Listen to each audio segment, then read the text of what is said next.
En el Evangelio según San Lucas, por favor, el Evangelio según San Lucas, capítulo número 18.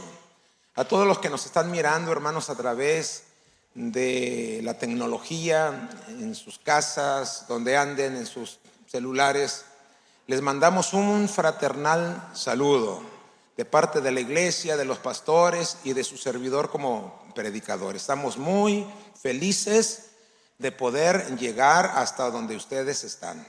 En el amor de Cristo, Dios les bendiga grandemente. Capítulo 18, Lucas capítulo 18. Vamos a leer los versículos del 1 hasta el 8. Es una cita muy fácil de encontrar y se la ponen también en la pantalla, así que no se malacostumbren, hermanos, de no traer su Biblia, tráigasela.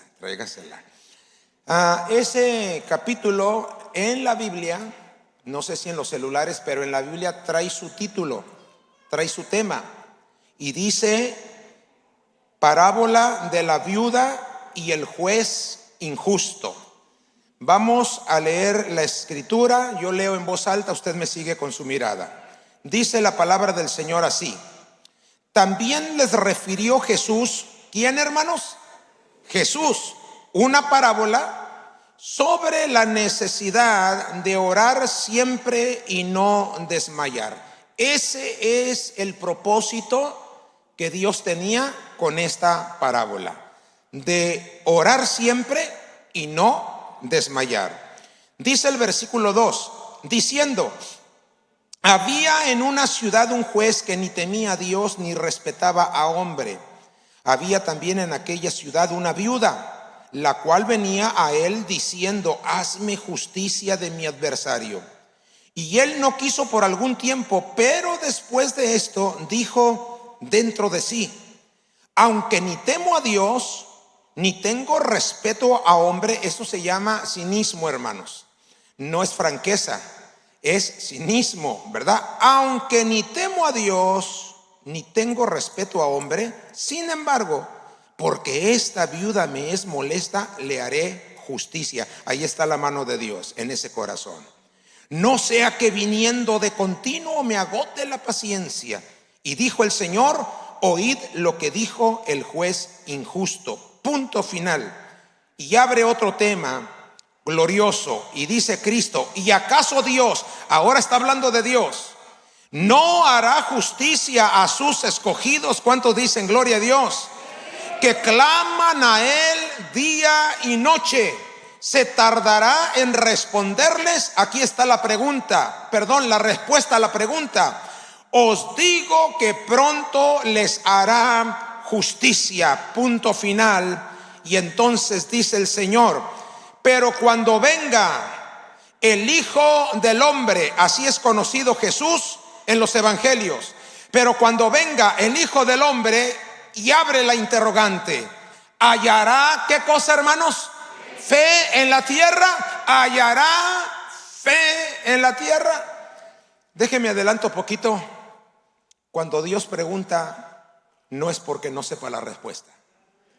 Cuando Dios pregunta, es para que nosotros aprendamos. ¿Cuántos saben que Cristo viene pronto, hermano?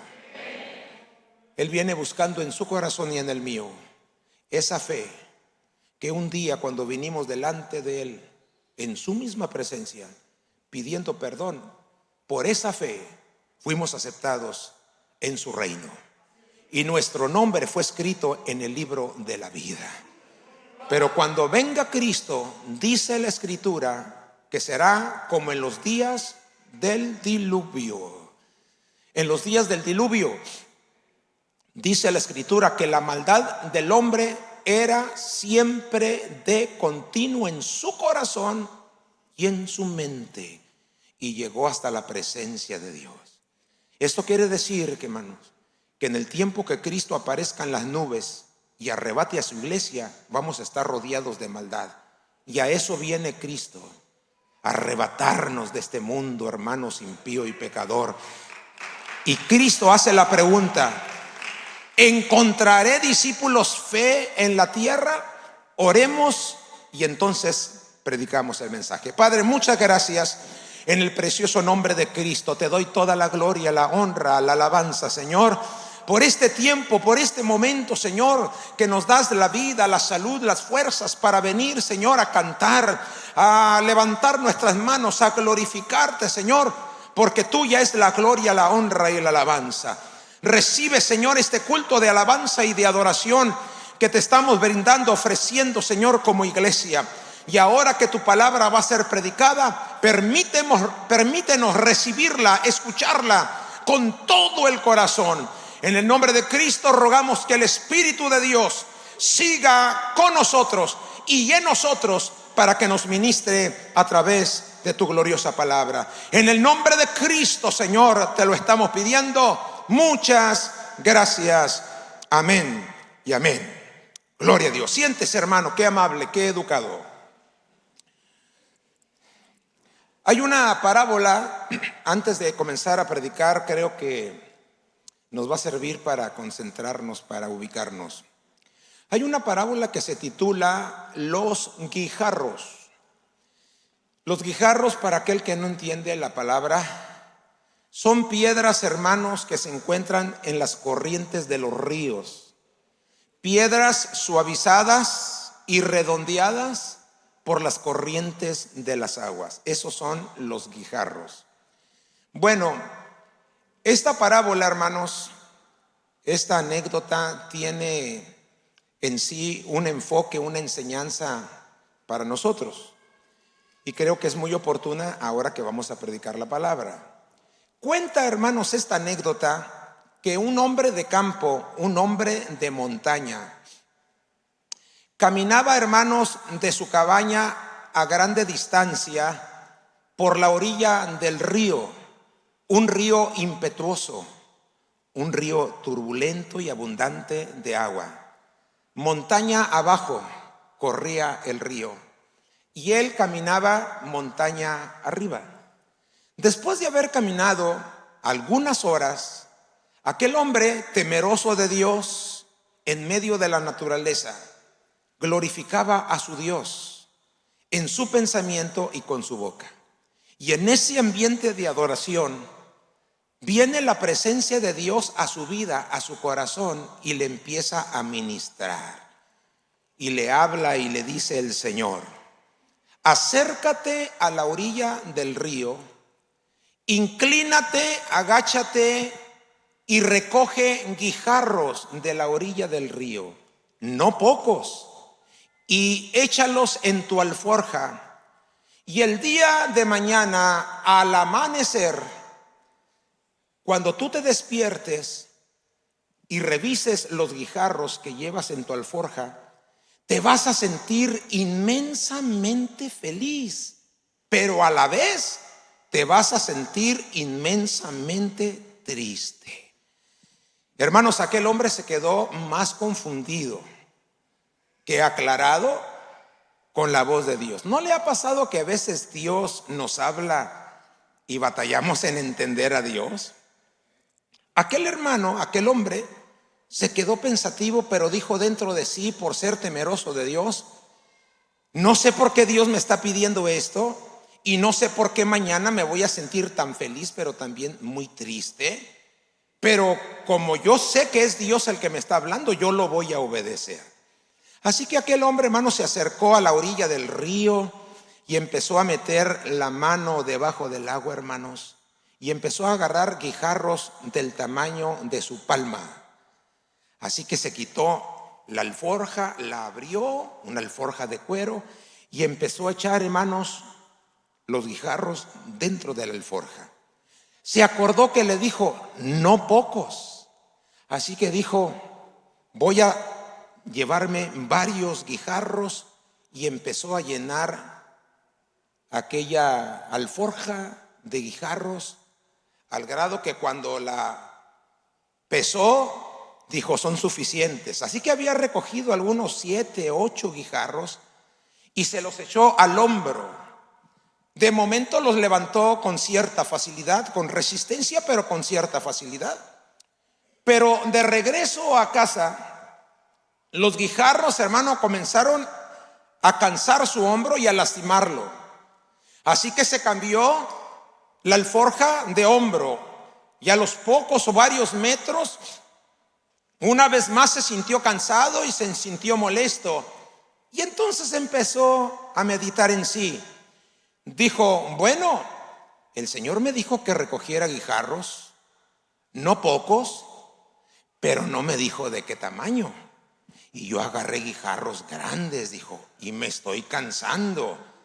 Así que los voy a cambiar. A fin de cuentas, que el Señor me va a enseñar la lección con guijarros grandes o con guijarros chiquitos.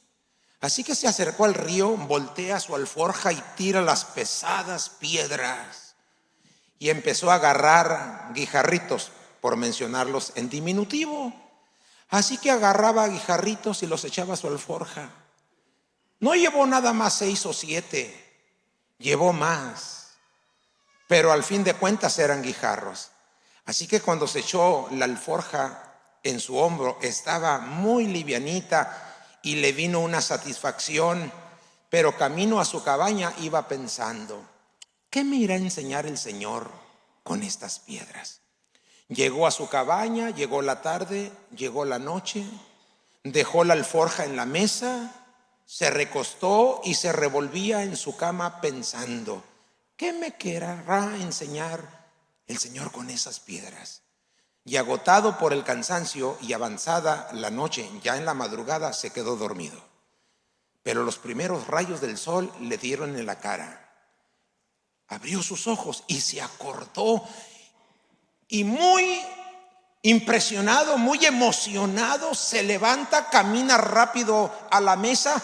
Estaba su alforja, hermanos. Dijo, los guijarros. Abre su alforja, voltea para sacar los guijarros que cayeron en la mesa. ¿Cuál fue su sorpresa? Que los guijarros se habían convertido en pepitas de oro. No sé si me entienda. Bolitas de oro de grande valor. Y entonces le viene una emoción, pero a la misma vez le embarga una tristeza.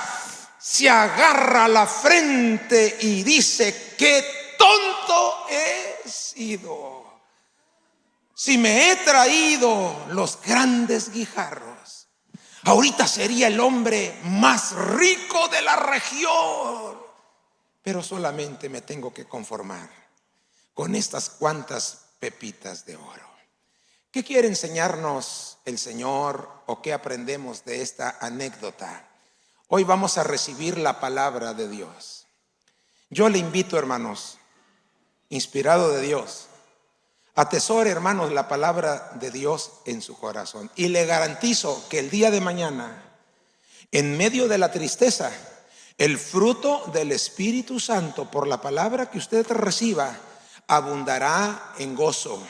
En medio de la aflicción, el día de mañana, por la palabra que usted atesore en su corazón, tendrá usted paz. Porque la palabra de Dios es viva y es eficaz y más cortante que toda espada de 2 filos, que penetra hasta partir el alma y el espíritu, las coyunturas, los tuétanos, discierne los pensamientos y las intenciones del corazón. Dios, hermano, nos quiere hablar este día. Atesore, hermano, la palabra del Señor. Quiero compartir con usted una reflexión, quiero compartir con usted un mensaje que lo hemos titulado de la siguiente manera. Escúchelo, recíbalo, porque cuando usted escucha el tema del mensaje, nos ubicamos rumbo, hermanos, a todo lo que vamos a decir. Y cuando entendemos, hermanos, el tema, todo lo que se diga se va a comprender de una mejor manera. El tema que vamos a desarrollar en esta mañana se titula de la siguiente manera: por nada anteponiendo, hermanos, porque este mensaje es directo a la iglesia. Iglesia, por nada pierdas la fe, por nada pierdas la fe que Dios te ha dado. Repito, este mensaje está dirigido a la iglesia. Iglesia, por nada pierdas la fe que Dios te ha dado. En esta parábola, hermanos, de la viuda y del juez injusto, después de enseñar, hermanos, esa parábola, Una de las cuestiones, una de las preguntas que Dios hace, y le vuelvo a recordar lo que le dije hace un momento. Dios no pregunta no porque no sepa la respuesta.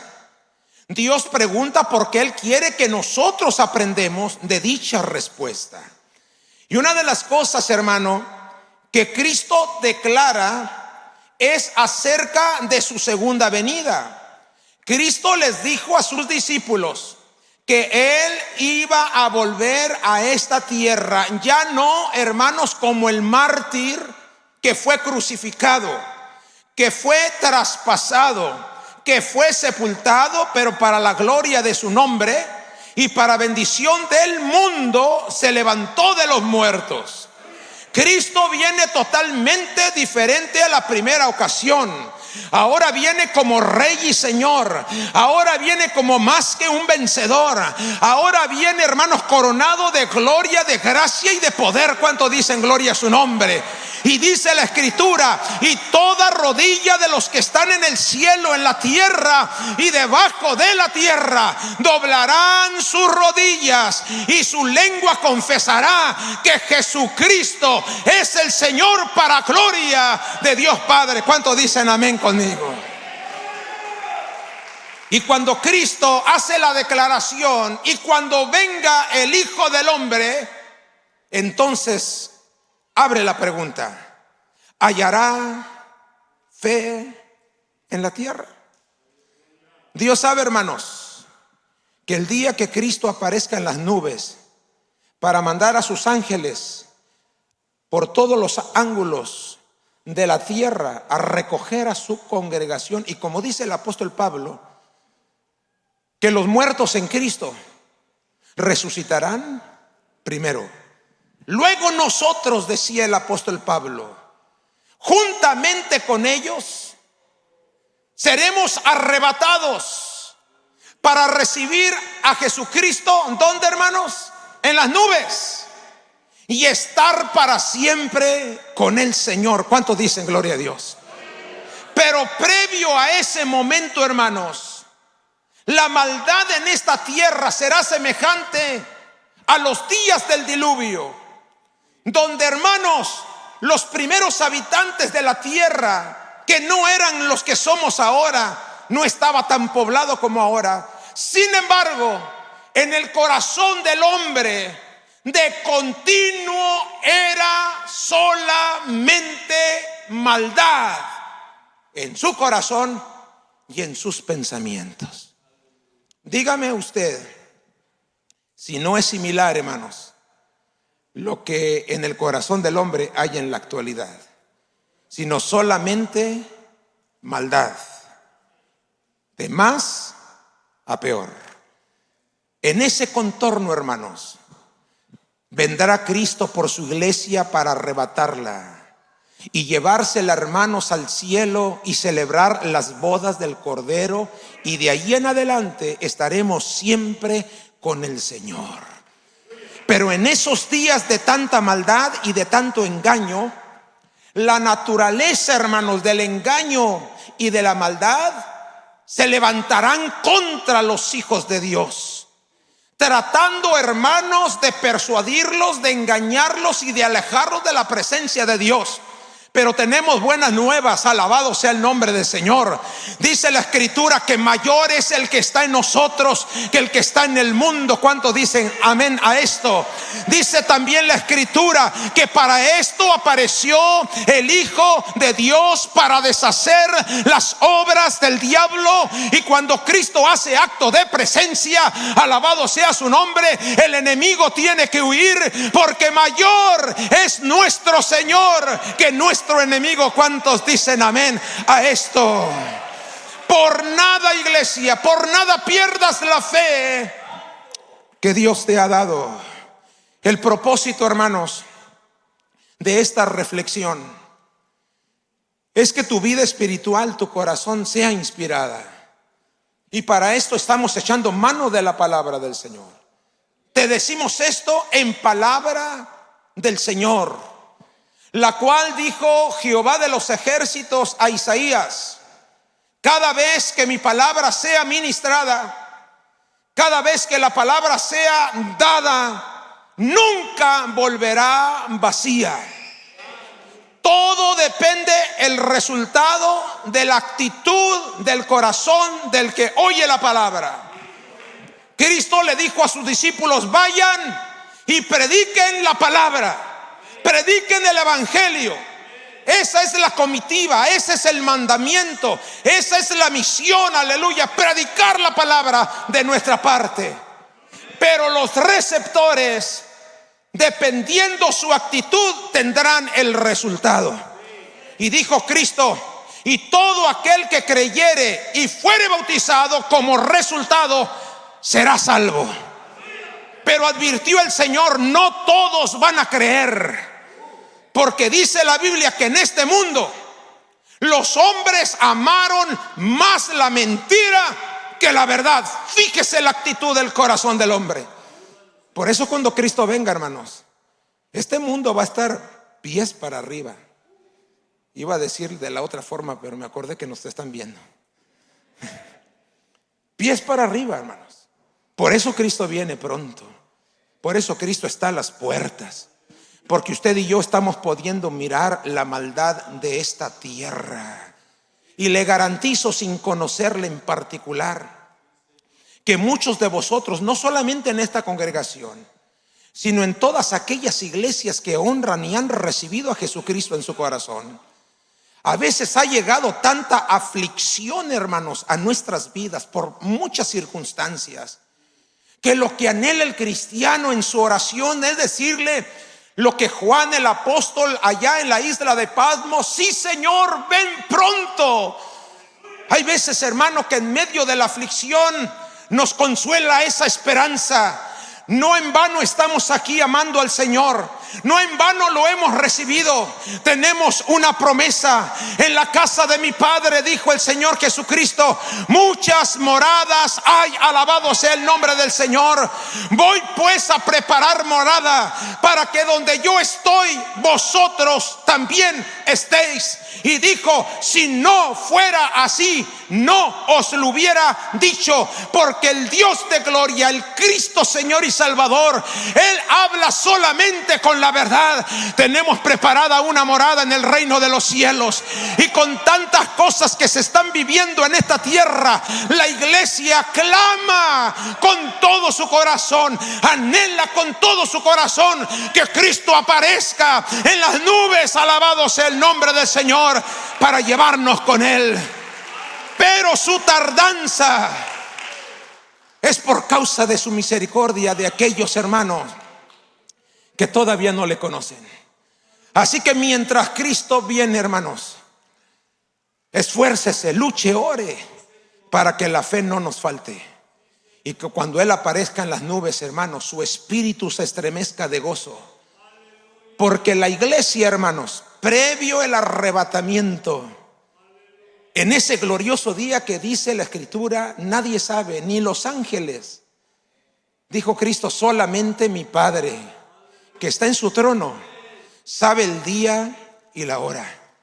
Pero la iglesia que está conectada con el Espíritu de Dios recibirá previo un tiempo, hermanos, donde el Espíritu de la iglesia sabrá que viene el Señor, que viene su novio, que viene el amado. Aquellas 10 vírgenes, 5 fueron insensatas, 5 descuidaron el privilegio que tenían. Y cuando fueron a buscar el aceite, aleluya, en ese instante se escuchó de lejos una voz que gritaba: el amado viene en camino. Eso lo va a percibir la iglesia de Jesucristo, que mantiene su vida con una fe avivada por la palabra y la presencia de Dios. ¿Cuánto damos gloria a su nombre? Váyase, hermanos, esta mañana de este lugar y sobre todo en la presencia de Dios, recibiendo este mensaje. Analícese personalmente hablando, con toda honestidad, porque a Dios no lo podemos engañar. Cuando el día del juicio, el día, hermanos, que seremos juzgados, y dice la Biblia que el juicio comienza por la casa, no por los extraños, comenzará con nosotros. Usted no tendrá palabra que argumente a la mirada de Dios. Repito, usted no tendrá palabra justificada que salga de boca para justificar sus obras tan solamente con la mirada de Dios. La mirada de Dios traspasa, hermanos, el cuerpo, traspasa el alma, traspasa el espíritu. Y cuando usted ve a Dios, usted simplemente, sin que Él diga nada, usted dirá: sí, Señor, ese soy yo. Pero tenemos algo a favor. A Dios sea la gloria. La sangre de Cristo nos limpia de todo pecado. Sí, Señor, yo fui pecador. Sí, Señor, yo cometí todo esto. Sí, Señor, yo me equivoqué. Pero en tal fecha, acuérdate, yo recibí al que justifica, yo recibí al que perdona. Desde ese día Cristo está en mi corazón. Aleluya. Y se abrirá el libro de la vida y allá estará escrito nuestro nombre, porque el que no se haya inscrito en el nombre, su nombre en el libro de la vida, será lanzado al fuego eterno. ¿Cuánto damos gloria a Dios? Cristo, hermano, viene pronto. Y Él, hermanos, nos hace esa pregunta. Somos, hermano, una generación que perfila con mayor certeza y seguridad de vivir la experiencia del arrebatamiento. El apóstol Pablo, cuando declaró la resurrección de los muertos y el arrebatamiento de los vivos, aleluya, él se contaba con la posibilidad de ese arrebatamiento. Luego nosotros, dijo, seremos arrebatados. ¿Qué quiere decir esa expresión? Que él, en las revelaciones del Espíritu y de la palabra de Dios, se contaba como posiblemente yo en vida sea arrebatado. Pues si él consideraba esa posibilidad, imagínese nosotros, aleluya.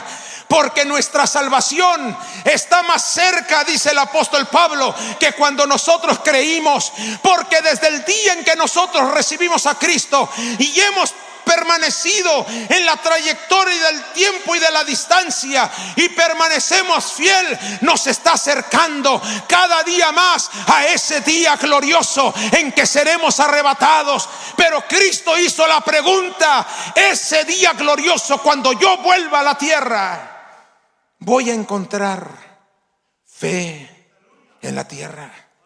Ojalá que le podamos decir, motivados por la palabra, inspirados por el Espíritu Santo, hombres y mujeres, jóvenes y adultos, le podamos decir en nuestro corazón al Espíritu de Dios: Señor, cuenta conmigo. Yo te voy a esperar creyendo. No importa que a mi derecha o a mi izquierda se levanten y vivan de una manera desordenada, yo te estoy esperando con fe en mi corazón. ¿Cuánto dicen gloria a su nombre? Hermanos, esforcémonos para seguir creciendo, hermanos, en la estatura y en la plenitud que Cristo, hermanos, quiere que la iglesia esté para cuando Él venga. Ese es el propósito: ser inspirados a seguir desarrollando, hermanos, convicciones plenamente, verdaderamente en su palabra y en su presencia. Quiero decirle en esta mañana, si usted es un creyente, es un hijo de Dios, es una hija de Dios y tiene fe en su corazón, yo le felicito muy sinceramente. El hecho que estemos en esta mañana aquí, hermanos, denota, expresa, vislumbra que hay fe en nuestro corazón. Porque todos los que estamos aquí, no estamos aquí porque no tengamos nada que hacer. Es más, hay tantas cosas que hacer que si compartimos el tiempo con Dios, con lo que tenemos que hacer, no nos sobra tiempo para estar aquí. Pero hemos estado aquí y decidimos estar aquí. ¿Sabe por qué? Porque hay fe en nuestro corazón. Porque hemos aprendido que el primer lugar, hermanos, le corresponde a Dios. Todo lo demás, hermano, tendrá su lugar, pero el primero es de Dios. Y si usted es una mujer y es un hombre, hermanos, de fe en su corazón, le felicito con todo mi corazón. Pero yo le invito, hermanos, a que usted cuide esa fe, que usted defienda esa fe, porque el ladrón, el diablo, nos la quiere robar, nos la quiere arrebatar. Pero hermanos, el Dios Todopoderoso, el Cristo Señor y Salvador, Él nos puede aumentar la fe. No solamente la cuide, dígale a Dios: Señor, ayúdame a seguir creciendo, porque vienen tiempos, si Cristo no viene, duros y difíciles, y solamente la fe. Por eso Cristo hacía la cuestión, hacía la pregunta a sus discípulos: ¿voy a encontrar fe cuando yo venga a la tierra? Y creo fielmente que Dios tiene una iglesia, hermanos, gloriosa, poderosa, grande en la fe. ¿Cuántos dicen gloria a su nombre? Que nada ni nadie los podrá arrebatar de los planes y propósitos de Dios. Y nosotros somos esa iglesia por la fe en Cristo Jesús. Alabado sea el nombre del Señor. Pero número 2, si hay alguien, hermanos, entre nosotros que no tiene fe, porque se suscita el caso. Hay veces, hermano, que cuando estamos ministrando, estamos predicando, hay alguien, hermanos, que en vez de tener fe, tiene una actitud totalmente contraria, incrédula, insípida. Eso le pasó hasta Cristo Jesús. Cuando Él predicaba, la gran multitud llegaba a escucharlo, y otra parte de la multitud creía y recibían milagros. Pero ahí había un grupo entre la multitud que refutaba en su corazón: ¿quién es este para hablar así? Pero Cristo, conociendo todos los corazones, les decía: ¿por qué caviláis? ¿Por qué discuten en su corazón? ¿Qué es más fácil para Dios? ¿Decirle a este paralítico: tus pecados te son perdonados? ¿O es más fácil decirle: levántate y anda? Porque cuando lo escucharon decir: tus pecados te son perdonados, dijeron: ¿quién es este? No lo reconocían. Y hay mucha gente que no reconoce a Dios, hermano, cuando se predica. En una campaña me trajeron a una mujer para que orara por ella. Una hermana la trajo. No supe cuál era su necesidad. Pero cuando yo me acerqué, en ese entonces, cuando no había esto de la pandemia, cuando yo me acerqué a orar por ella, me dijo: no ore por mí, Señor, yo no tengo fe en Dios. Y me sorprendió porque fue muy sincera. Yo no tengo fe en Dios. Y creo que fue de Dios que le dije: ¿y no te gustaría que Dios te diera fe? Y no esperaba que yo le respondiera eso. Yo digo que es como alguien que no espera un regalo y llega alguien con una bonita caja lustrosa y un moño llamativo, y que adentro hay algo, hermanos, que es una incógnita, ¿verdad? Pero que hay algo para mí. Te traje este regalo. ¿Cómo? Para mí, pero no cumpleaños, no importa. Te traje un regalo. Así se sintió esa mujer. ¿De veras? ¿Puede orar a Dios para que me dé fe? Claro, si lo deseas en tu corazón, Dios te la puede dar. Claro que quiero, dijo.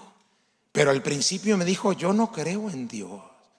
Y cuando estábamos orando por ella, hermanos, imponiéndole las manos, y le pedimos a Dios: dale fe en su corazón, se fue de espaldas. Gracias a Dios que estaba la hermana con el ministerio de los catchers. Pero cuando es de Dios, nada pasa, ni duele, ni se hace chipote, o no sé cómo le llaman ustedes, bolita. Se fue de espaldas y cayó llorando, hermanos. Y ahí se estuvo el resto del culto. Se acabó el culto, hermanos, y siguió llorando. Yo terminé y entregué el lugar y me fui a sentar y seguía llorando. La levantaron y se la llevaron llorando. Otro día se acerca la hermana que la pasó y dice que en el camino iba diciendo: sí creo en Dios, sí creo en Dios, sí creo en Dios. Y sin haber orado por su necesidad, Dios la ministró. Y puede ser que haya alguien, hermanos, entre nosotros que diga: no creo, hermano. No porque tenga un corazón obstinado, contrario, resistente a la fe, sino porque no le ha nacido de parte del Señor el creer, el confiar. Pero sabe que cuando Cristo llegó a esos hombres, cambiaron inmediatamente de conducta y de actitud. Había muchos que no creían, y después de que Dios llegó y los ministró, hasta querían irse detrás de Él, y Dios no los dejaba. No, Señor, primero no creías, ahora me quieres seguir. No me sigas a mí, vuélvete a tu casa y cuéntales cuán grandes cosas ha hecho Dios contigo, porque es menester que el evangelio sea predicado en todas partes. Y qué mejor, hermanos, que regresar a nuestra casa diciendo: Cristo me salvó en la iglesia, Cristo me sanó en la iglesia, Cristo me bendijo en la iglesia, y usted lo propague para que sea conocido el nombre de Jesucristo en todos los corazones. ¿Cuánto dicen gloria a Dios? Y si hay alguien que no cree, hermanos, pídale al autor y al consumador de la fe, el cual es Cristo Jesús. Él es el que produce fe en el corazón del hombre.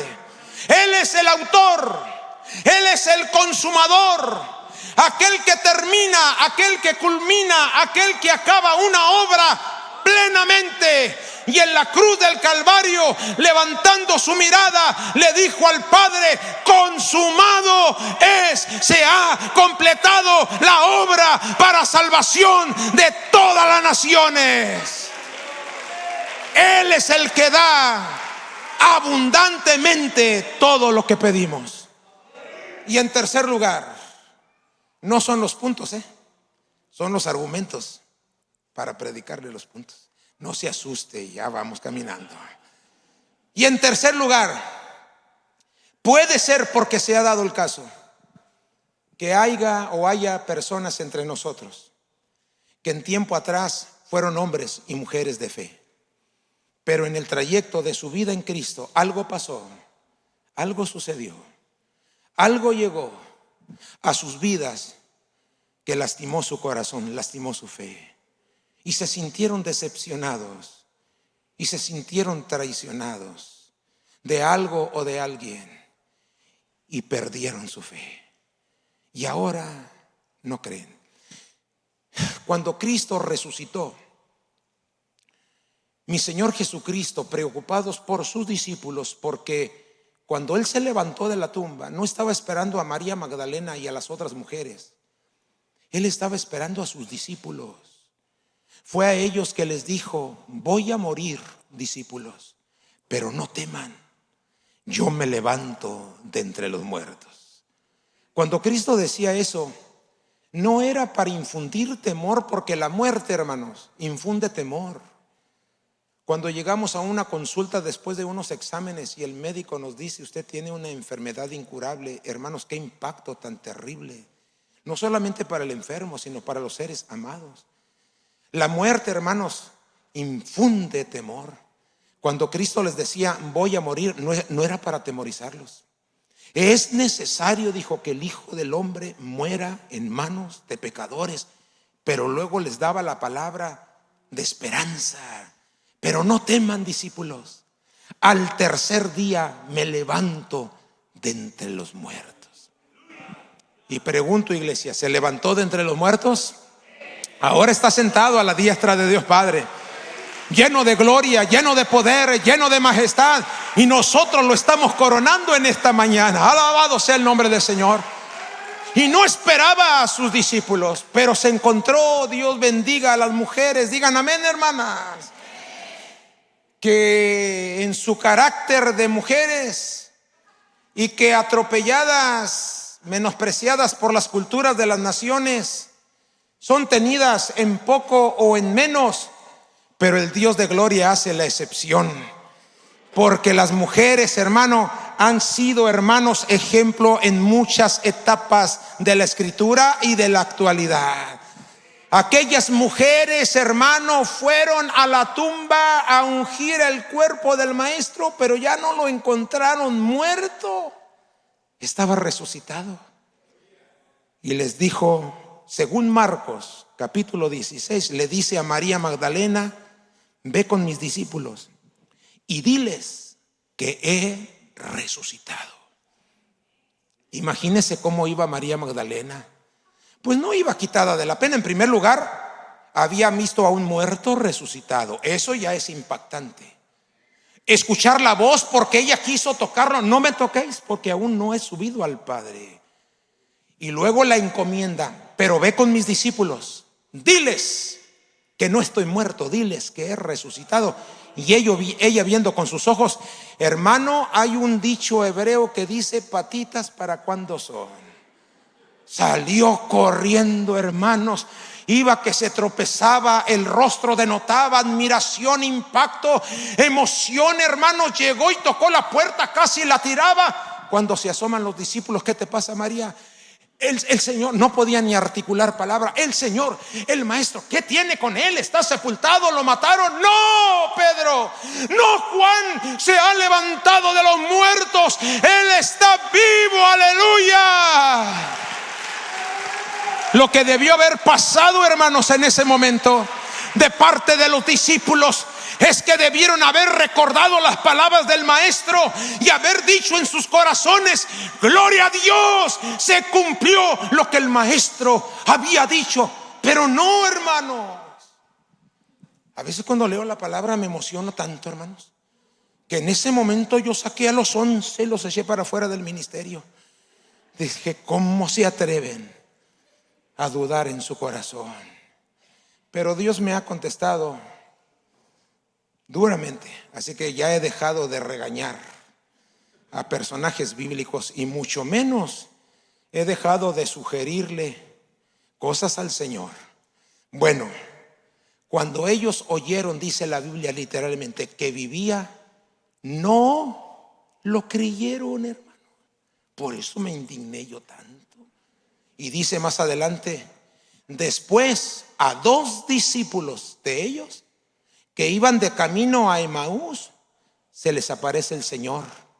Y cuando estaban sentados a la mesa para partir el pan, Jesucristo lo toma, lo parte y lo bendice. Y luego los ojos de ellos son abiertos, porque no se percataron que era el Maestro.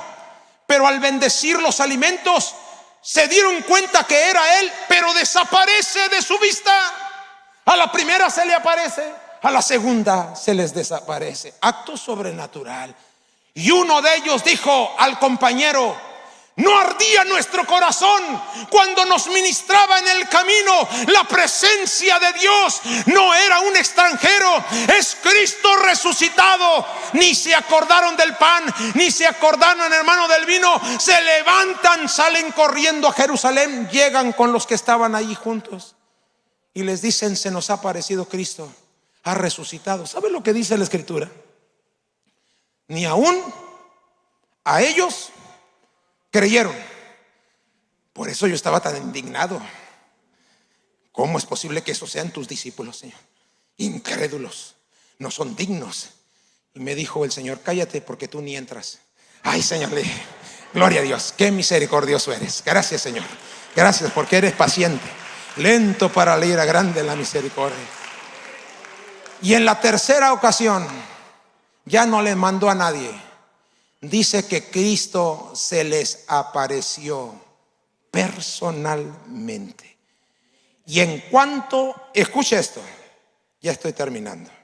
En cuanto se les aparece, no les dice: paz a vosotros, no les dice: amados míos, no les dice: mis discípulos amados, no. En cuanto se les aparece, lo que hace Cristo es que les reprocha. ¿Sí entiende la palabra? Es una frase, es una expresión, hermanos, con exhortación, con regaño. Llama la atención de su conducta, les reprocha su incredulidad y dureza de corazón. Porque, hermano, cuando empezamos a dudar, cuando empezamos a dejar de creer por naturaleza, el corazón se va endureciendo y solamente Cristo es el único con el poder de su Santo Espíritu que puede volver el corazón de piedra a un corazón de carne. Por eso Dios enseña y habla, desea, anhela que su iglesia nunca, hermanos, pierda la fe. Antes, al contrario, Él quiere, hermanos, que una iglesia que espera su venida sea una iglesia fervorosa, sea una iglesia avivada, sea una iglesia fiel, sea una iglesia que comparte el evangelio con otros que no lo tienen, una iglesia que está penetrando en las tinieblas de este mundo y del infierno con la luz admirable que se llama Cristo Jesús, sanando los corazones y trayéndolos al redil para aquel día grande con el Señor. ¿Cuántos dicen gloria a Dios conmigo? Iglesia, por nada pierdas la fe que Dios te ha dado. Si algo anhela Dios, hermano, en su corazón, ese es el primer punto, es que tú nunca pierdas la fe. Dice el escritor de los Hebreos, a la carta a los Hebreos: pero sin fe es imposible agradar a Dios. Pero Dios no demanda, hermanos, ni enseña que seamos una iglesia de fe solamente por satisfacción personal. Más que por satisfacción personal, Él sabe, hermanos, que para poder subsistir y vivir plenamente en esta tierra contraria al cielo, solamente a través de la fe. Por eso Cristo les dice a sus discípulos, hablando del tiempo postrero, y cuando vuelva el Hijo del Hombre, va a encontrar fe en la tierra. Porque la maldad, hermanos, estamos viviendo el tiempo de la maldad, estamos viviendo el tiempo del engaño. Hermano, dele gracias a Dios porque usted vive en este país, un país que se supone es un 80-90% evangélico. Pero hay países como nuestro México, hermanos, donde hay tanta maldad y crueldad. Que Dios tenga misericordia y nos guarde de esa maldad. Pero estamos viviendo un tiempo donde la iglesia está siendo enfrentada por el engaño y por la maldad. Y ese fue el contorno, hermanos, que Cristo profetizó a sus discípulos para los tiempos de su venida. Como en los tiempos del diluvio, donde la maldad subió hasta la presencia de Dios, es cuando va a aparecer, hermanos, el Hijo del Hombre viniendo por su iglesia. Y Él quiere encontrarnos llenos de fe, sirviendo al Señor, cantándole en la iglesia, testificándole al mundo. Aleluya. Imagínese usted, hermanos, en una escena compartiendo un tratado, hablando de Cristo, y que Cristo aparezca en las nubes y usted sea arrebatado, hermanos. Y aquel impactado, y tal vez, hermano, por la fe que causó su testimonio, juntamente sean arrebatados. Y cuando venga el Hijo del Hombre, Dios nos pregunta: voy a hallar fe en tu corazón. ¿Cómo está su fe, hermanos? ¿Cómo está su corazón? Ojalá que este mensaje nos inspire y nos pueda hacer reflexionar con toda honestidad. Quien quiera que seamos, hombres o mujeres, adultos o jóvenes, pero podamos decirle al Señor: Señor, cuenta conmigo. Yo te estoy esperando. Yo creo, Señor, conforme a tu palabra.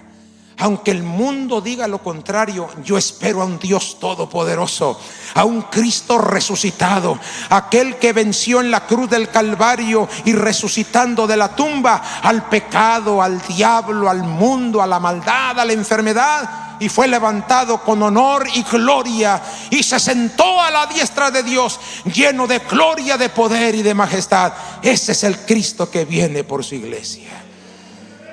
Así que en esta tarde, hermanos, diga la petición, la oración que hacían los discípulos, porque si usted lee con cuidado los evangelios, mi Cristo era muy estricto con sus discípulos. Los amaba, los cuidaba, los enseñaba, pero era estricto. Y cuando los dejaba solos para ver cómo actuaban, muchas veces decepcionaron a Cristo, porque vino un hombre con un hijo endemoniado y no lo pudieron echar fuera. Pero cuando llegó Cristo, el padre de aquel muchacho dijo: traje mi hijo a tus discípulos para que lo liberaran y no pudieron. Y Cristo, cuando escuchó eso, ¿saben lo que les dijo? Hombres de poca fe. ¿Se sabe lo que quiere decir eso, hermanos? Tienen que crecer en la fe. Y volteando a ver, el padre les dijo: ¿crees que yo puedo hacer la obra? Sí creo, dijo, pero ayúdame en mi incredulidad, porque esta carne es tendenciosa a hacernos dudar. Así que hay que conquistar la carne, hermanos, por la palabra y por el Espíritu. Y cuando le dijo eso, el hombre echó fuera aquel demonio. Hermanos, digámosle al Señor, porque aunque los discípulos eran exhortados, medio humildes, medio avergonzados, pero le decían al Señor: Señor, tienes razón, pero ¿sabes qué, Señor?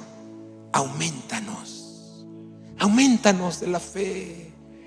Y Hebreos dice en el capítulo 12: puestos los ojos en Jesús. Note usted, escuche usted: puestos los ojos en Jesús, autor y consumador de nuestra fe. ¿Cuánto damos gloria a su nombre? Hermanos, no quitemos la mirada de Cristo, no quitemos la mirada de Jesús. Él es el autor y el consumador de la fe. Y entonces todas nuestras necesidades, todas nuestras peticiones tendrán contestación. Alabado sea el nombre de Jesucristo, para gloria de su nombre.